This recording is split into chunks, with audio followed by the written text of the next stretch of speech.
How to change App Store country or region from China to another country. So here is how to do so. First of all you have to do is open the App Store from the iPhone's home screen. And once you open it, tap on the profile icon of yours at the top right corner of your screen.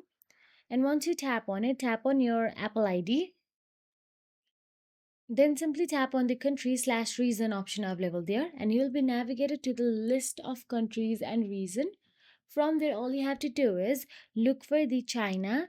It is mentioned as China mainland, and simply tap on it.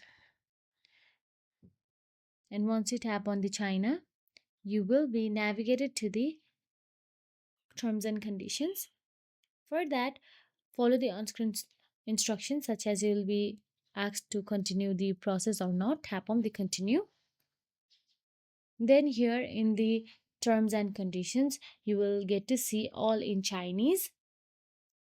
Simply tap on the agree button available at the top right corner of your screen and agree to this.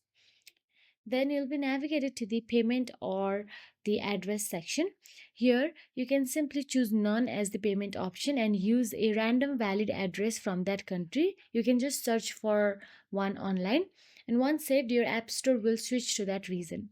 And that is it. If you found this video helpful, please like, share and subscribe our channel, and thank you so much for watching.